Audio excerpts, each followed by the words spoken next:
నమస్కారం. మహావిద్య డాట్ మంత్ర ఛానల్‌కు స్వాగతం.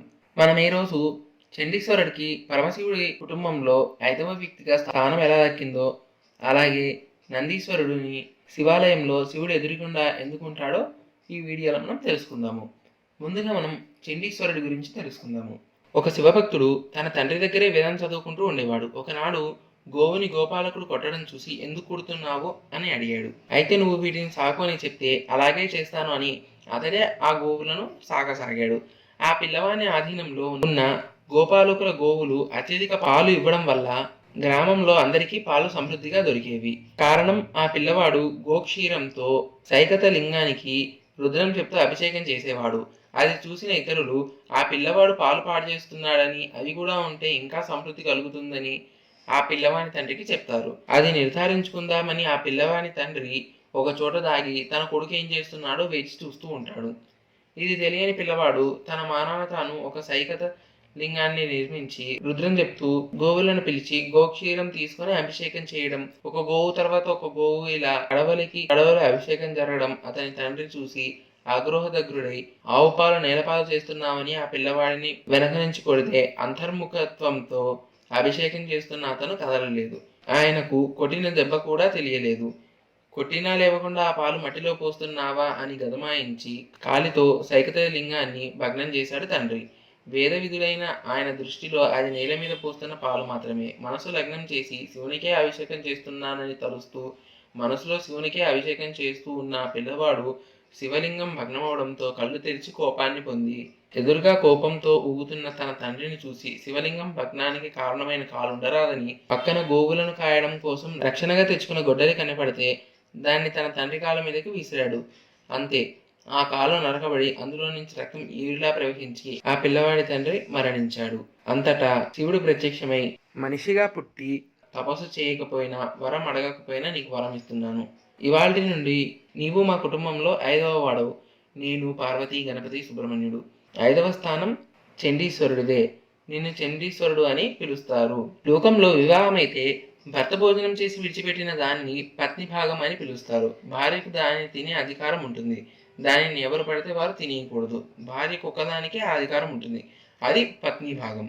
కానీ శంకరుడు చండీశ్వరుడికి ఎంత అనుగ్రహం చేశాడో చూడండి. పార్వతి, నేను ఈవేళ చండీశ్వరుడికి ఒక వరం ఇచ్చేస్తున్నాను. నీవు అంతఃపురంలో నాకు భోజనం పెడతావు కదా, నేను తిని విడిచిపెట్టిన దానిని చండీశ్వరుడు తింటాడు. దానిని వేరొకరు తినకూడదు అని అంటాడు. చండీశ్వరుడు ఎప్పుడూ శంకరుని ధ్యానం చేస్తూ ఉత్తరముఖంలో కూర్చొని ఉంటాడు. చండీశ్వరుడు బహిర్ముఖుడై ఉంటాడు. ఎప్పుడూ కళ్ళు మూసుకొని ఉంటాడు. ఎప్పుడూ శివ ధ్యానం చేస్తూ ఉంటాడు.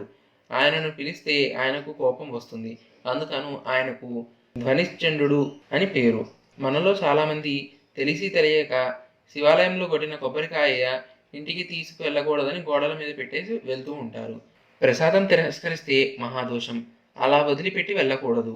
శాస్త్ర ప్రకారం ఆయన దగ్గరకు వెళ్ళినప్పుడు చిన్న చిటిక మాత్రమే వేయాలి. అందుకే ఆయనకు చిటికెల చండీశ్వరుడు అని పేరు. చిటిక వేస్తే ధ్యానమునందు ఉన్నవాడు కళ్ళు విప్పి చూస్తాడు. ఓహో, మా స్వామిని ఆరాధించావా, ప్రసాదం తీసుకున్నావా, సరే అయితే తీసుకువెళ్ళు అని అంటాడు చండీశ్వరుడు. ఆయనకు చూపించిన తర్వాత మాత్రమే ఆ ప్రసాదం మనం ఇంటికి తీసుకొని వెళ్ళాలి. అలాగే ఆయనకు చూపించిన తర్వాతే ఆ ప్రసాదం మీద మనకి పూర్ణాధికారం కూడా ఉంటుంది. లోపల శివుడికి ఒక ముఖం ఉండిపోతుంది. అది చండీశ్వరునికి వెళ్ళిపోతుంది. మీకు ఇచ్చినది ప్రసాద రూపము. దానిని మీరు గుడియందు విడిచిపెట్టి వెళ్ళిపోతే మీ కోరిక తీరదు. అందుకని శివాలయంలో ఇచ్చిన కొబ్బరి చెక్కలు కానీ ప్రసాదం కానీ అక్కడ వదిలిపెట్టేయకూడదు.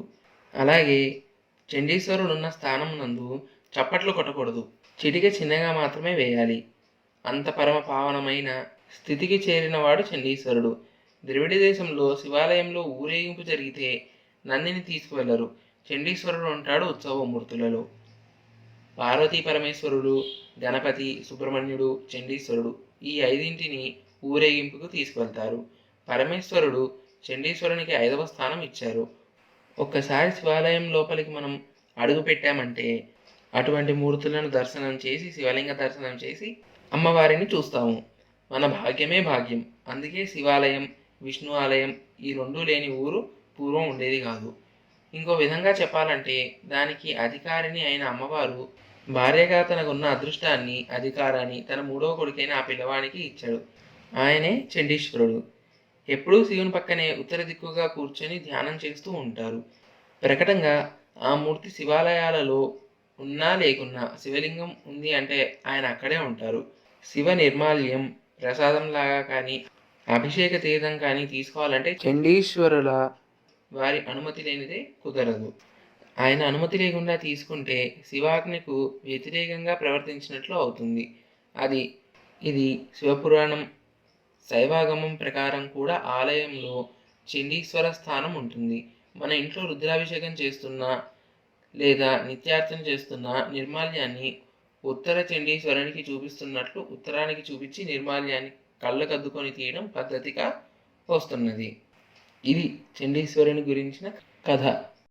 ఇప్పుడు మనం నందీశ్వరుడి గురించి తెలుసుకుందాము. శివాలయంలోకి అడుగు పెట్టగానే శివుని కంటే ముందుగా నందిని దర్శించుకుంటాము. కొంతమంది నంది 2 కొమ్ముల మధ్య నుండి శివుని చూస్తే మరికొందరు నంది చెవిలో తమ కోరికలను చెప్పుకుంటారు. పూర్వం శిలాదులనే ఋషి ఉండేవాడు. ఎంతో జ్ఞానాన్ని సంపాదించిన ఆ ఋషికి పిల్లలు లేకపోవడం లోటుగా ఉండేది. ఎలాగైనా తనకు సంతాన భాగ్యం కలిగేందుకు శివుడికి తపస్సు చేయడం మొదలు పెడతాడు. అలాగే కొన్ని సంవత్సరాలు తపస్సు చేస్తూనే ఉంటాడు. అతని వంటి నిండా చెదలు పట్టినా సరే శిలాదులు ఆపలేదు. చివరికి శివుడు ప్రత్యక్షమవుతాడు. తనకి సంతానం ప్రసాదించమని ఆ శివుడిని వేడుకుంటాడు. అతని పరమ భక్తికి మెచ్చిన శివుడు తదాస్తు అని అంటాడు. శివుడి వరాన్ని పొందిన శిలాదుడు ఒకసారి యజ్ఞం చేస్తూ ఉండగా ఆ అగ్ని నుంచి బాలుడు ప్రత్యక్షమయ్యాడు. ఆ బాలుడికి నంది అని పేరు పెట్టి అల్లారు ముద్దుగా పెంచుతాడు శిలాదుడు. నంది అంటే సంతోషాన్ని కలిగించేవాడు అని అర్థం. ఆ బాలుడి మేధస్సు అసాధారణంగా ఉండేదట.